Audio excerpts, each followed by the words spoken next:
लिए चाहे बाबा साहब हो, चाहे मान्यवर काशीराम साहब हो, चाहे ज्योतिबा फुले साहब हो, चाहे छत्रपति साहू जी महाराज साहब हो, चाहे काका तिलका, मतलब जितने भी महापुरुष हुए हैं उनका सिर्फ और सिर्फ एक ही लक्ष्य रहा है कि कैसे सदियों से चले आ रहे इस शोषित वंचित समाज के दुर्दशा पे कैसे जीवन में बदलाव हो। उनका एक ही काम रहा है कि इनकी दिशा और दशा, इनका जीवन यापन कैसे बेहतर हो।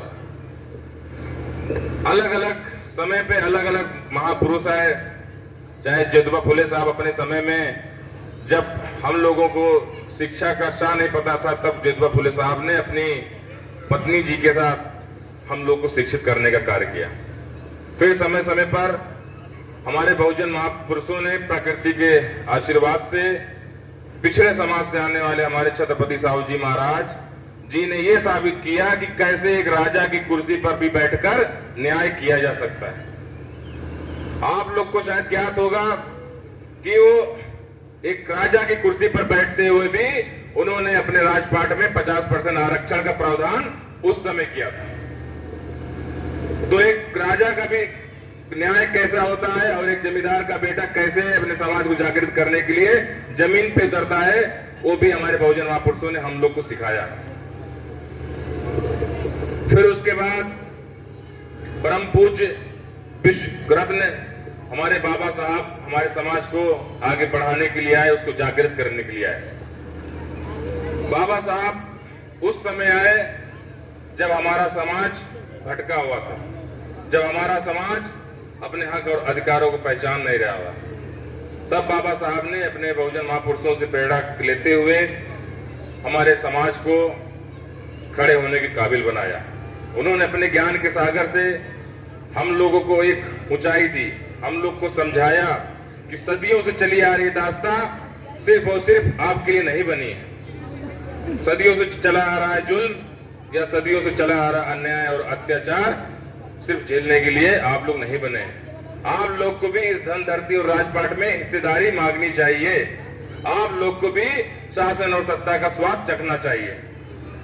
बाबा साहब ने, आप बाबा साहब का अगर जीवन काल पढ़े तो आप अपने जीवन से जो है बहुत कुछ आपके पास है, बहुत कुछ सुविधाएं हैं, फिर भी हम पीछे हैं। बाबा साहब इसी जगह से कैसे वो एक बच्चा, एक बालक लंदन में जाके पढ़ा। वो क्या था? वो था हौसला था, वो हिम्मत थी, वो साहस था और कुछ समाज के काम करने के लिए उनकी साफ नीयत। साथियों, हम लोग शोषित वंचित समाज के लोग, चाहे अंग्रेज शासन काल में हो चाहे उससे पहले में हो, अंग्रेजी शासन काल से पहले राजाओं की लड़ाई होती थी अपनी सीमाएं बढ़ाने के लिए, अपना इलाका बढ़ाने के लिए, लेकिन उन्होंने न कभी आपके ऊपर गौर किया और न कभी चिंता की कि हमारे भी ये जनता में जो ये बहुजन समाज के लोग हैं, लाओ इनका भी कुछ उद्धार किया जा सके।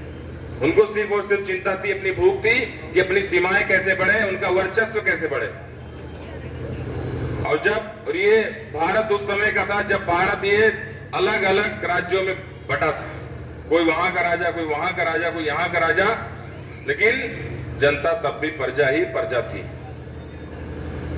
जब अंग्रेज आए, अंग्रेजी हुकूमत में उन्होंने अपने छतरी के नीचे सब राजाओं को एक कर दिया, लेकिन अंग्रेजों के अंदर एक चीज अच्छी थी, वो थी वो न्याय प्रिय थे।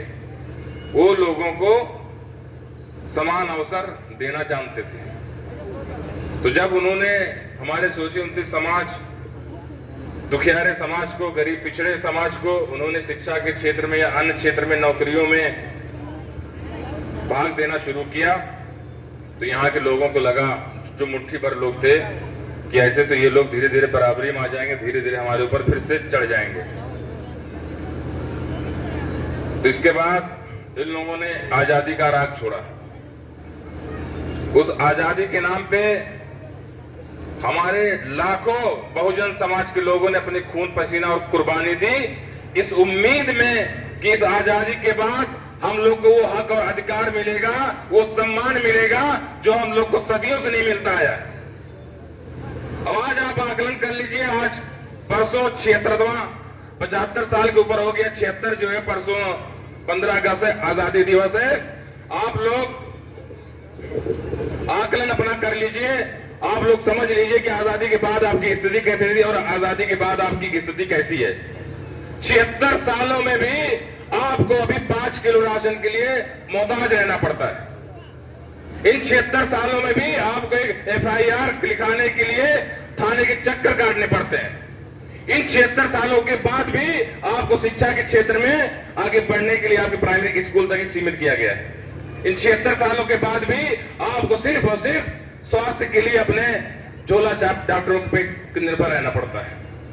इन 76 सालों बाद भी आपके पास कच्चा मकान है, ना आपके पास अधिकार है, ना हक है। इन 76 सालों के बाद भी आप में से कोई भी दलित प्रधानमंत्री आज तक नहीं हुआ है। ये कैसा न्याय है? कौन सी आजादी की बात करते हैं आप लोग? किस आजादी की बात करते हैं? 76 सालों में क्या बदलाव आप लेके आए?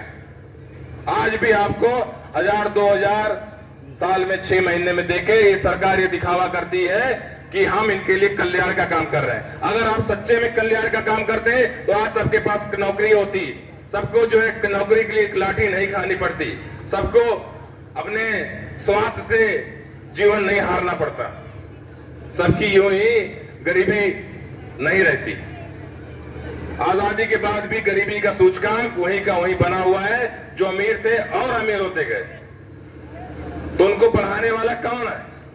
उनको पढ़ाने वाला है हमारे ही समाज में से बहुत से लोग ऐसे हुए जो हमारे समाज ने एक नेता बनाने की कोशिश तो की, लेकिन उस काम को उन्होंने आगे नहीं बढ़ाया।